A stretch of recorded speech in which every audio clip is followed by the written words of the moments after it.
আসসালামু আলাইকুম দর্শক, কেমন আছেন সবাই? আশা করি সবাই ভালো আছেন। আলহামদুলিল্লাহ আপনাদের সকলের দোয়ায় অনেক ভালো আছি। আজকে যে বিষয়টি নিয়ে ভিডিও করব সেটি হলো যে র‍্যাংক চেঞ্জিং এর ব্যাপারে। যারা গ্যালি স্টুয়ার্ড আছেন, গ্যালি স্টুয়ার্ড থেকে যারা ডেক ডিপার্টমেন্ট বা ইঞ্জিন ডিপার্টমেন্টে যেতে যাচ্ছেন, তো তাদের জন্যই মূলত আজকের এই ভিডিওটি। শুধু দর্শক, আমরা দেখেছি যে অনেক জিএস মানে গ্যালি স্টুয়ার্ড থেকে র‍্যাংক চেঞ্জ করে ডেকে বা ইঞ্জিনে চলে গেছে। কিন্তু কিভাবে? দেখুন, যারা গেলি স্টুয়ার্ড হিসেবে যারা সিডিসি অলরেডি করে ফেলেছেন, তো তাদেরকে মানে একটা সুযোগ দেওয়া হয়।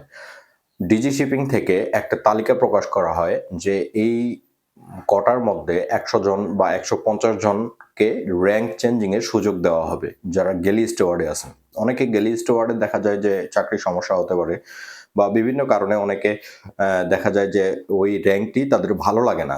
চাকরি করতে গেলে এই সমস্যাটার প্রবলেম মানে হয়ে থাকে যে এই র‍্যাংকে তারা চাকরি করতে চায় না। তো সেক্ষেত্রে তাদের উপায় হলো যে যখন ডিজি শিপিং থেকে মানে ঢাকা নৌ পরিবহন অধিদপ্তর থেকে যখন একটা তালিকা প্রকাশ করা হয়, তখন ওই সময়ের মধ্যে তাদেরকে অ্যাপ্লিকেশন করতে হবে র‍্যাংক চেঞ্জিং এর ব্যাপারে। সেক্ষেত্রে তাদের কিছু ক্রাইটেরিয়া ফলো করতে হয়, তাদের কিছু রিকোয়ারমেন্ট থাকে। তো এই রিকোয়ারমেন্ট গুলা যদি কেউ ফুলফিল করতে পারে, ওই রিকোয়ারমেন্ট অনুযায়ী যদি কেউ অ্যাপ্লিকেশন করতে পারে, তাহলেই তারা র‍্যাংক চেঞ্জিং এর সুযোগটা পাবেন। র‍্যাংক চেঞ্জিং এর পরে তাদের মনে করেন ডেক ডিপার্টমেন্ট বা ইঞ্জিন ডিপার্টমেন্টে গেছে, সেক্ষেত্রে তারা তখন ফ্রেশার হিসেবে জয়েন করতে হবে। মনে করেন আগে গেলি স্টুয়ার্ড হিসেবে আপনি যত বছরই চাকরি করেন না কেন, যখন আপনি র‍্যাংক চেঞ্জ করবেন তখন আপনি ওই র‍্যাংকে একজন ফ্রেশার হিসেবে আপনি নিয়োগ পাবেন জাহাজে। সেক্ষেত্রে যদি ডেকে হয় তাহলে অর্ডিনারি সিমেন হিসেবে আপনি জয়েন করতে পারবেন। যদি ইঞ্জিনে হয় সেক্ষেত্রে ওয়াইফার হিসেবে আপনি নিয়োগ পাবেন। তো আবার নতুন করে তাদেরকে এই সি টাইমটা, সি সার্ভিসটা তাদেরকে নতুন করে আবার এইটা অ্যাচিভ করতে হবে এবং তারপরেই তারা অন্যান্য সুযোগগুলো পাবে। এবি, বসন, তারপরে ইঞ্জিন থেকে মনে করেন মোটরম্যান হওয়ার জন্য এই সুযোগগুলো তারা পাবেন। তো মূলত আজকে এই ছোট্ট একটি ভিডিও নিয়ে আমি এতটুকুই আপনাদের এক্সপ্লেইন করার জন্য আমি আসলাম। আসলে আজকে আর লং ভিডিওটি করব না। তো র‍্যাংক চেঞ্জিং এর যেই ক্রাইটেরিয়া গুলো ফলো করতে হয় ডিজি শিপিং থেকে, তারা কিন্তু একটা তালিকা প্রকাশ করা হয়। সেই তালিকা ফলো করে আপনাদের এই কাজটি সম্পন্ন করতে হবে। তাহলে আপনারা এই র‍্যাংক চেঞ্জিং এর সুযোগটা পেয়ে যাবেন। তো শুধুই দর্শক, র‍্যাংক চেঞ্জিং ইদানিং হয়তোবা বন্ধ আছে। তো তারা আসলে সুযোগ দেয় র‍্যাংক চেঞ্জ করার জন্য। আর ইতিমধ্যেই নৌপরিবহন অধিদপ্তর অনেকগুলো নিয়মকানুন চেঞ্জ করছে। যেমন মনে করেন যে ক্যাডেট থেকে আগে মনে করেন এবি হিসেবে যাওয়া যাইত।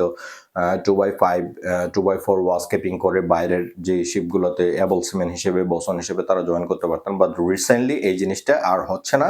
এটি ধীরে, ধীরে বন্ধ হয়ে যাচ্ছে। কারণ এক্ষেত্রে অন্যান্য র‍্যাংকের যারা আছেন তাদের চাকরির সমস্যা হতে পারে।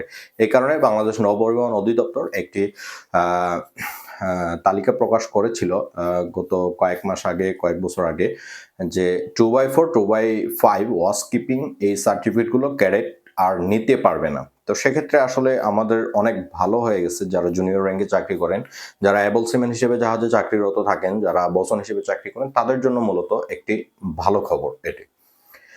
তো ধন্যবাদ জানাই নৌপরিবহন অধিদপ্তরকে। তারা নতুন, নতুন অনেক নথিমালা প্রকাশ করতেছে, অনেক রুলস রেগুলেশন আপডেট করতেছে। তো এগুলি আসলে চাকরির বাজারটা আশা করি অনেক ভালো করবে। এবং আরেকটি বিষয়, নৌপরিবহন অধিদপ্তরকে আমি পার্সোনালি আমি অনুরোধ জানাই যে যদি এই প্রতি বছরে সার্কুলার যে কোটাগুলা, এগুলা যদি একটু সীমিত করা যায়, তাহলে হয়তোবা চাকরির বাজারটা আরো একটু ভালো হবে এবং অনেকে ইন্টারেস্টেড হবে এই জবের জন্য। কারণ দেখা যায় যে ইতিমধ্যে অনেকগুলো ফ্রেশার বসে আছেন, তারা চাকরি পাচ্ছে না। যাদের এক্সপেরিয়েন্স হয়ে গেছে তাদের মূলত সমস্যা হয় না চাকরি পেতে। কিন্তু যারা বসে আছেন, যারা ফ্রেশার, তাদের মূলত সমস্যাটা হয়ে থাকে। দেখা যায় ১ বছর, ২ বছর, ৩ বছর, ৪ বছর, ৫ বছর, ইভেন দেখা যায় একটা সিডিসি নিয়ে ৫ বছর পরে, এখন যদিও ১০ বছর করা হয়েছে। আগে অনেকে এরকম আছে যে সিডিসির মেয়াদ শেষ হয়ে গেছে বাট তারপর জাহাজ পাচ্ছে না। তো রিসেন্টলি বাংলাদেশ আসলে নৌ সেকশনে অনেকগুলো আপডেট এনেছে, অনেকগুলো নথিমালা এনেছে, যার কারণে আমাদের চাকরির সুযোগ সুবিধা একটু হয়তো ইমপ্রুভ হয়েছে।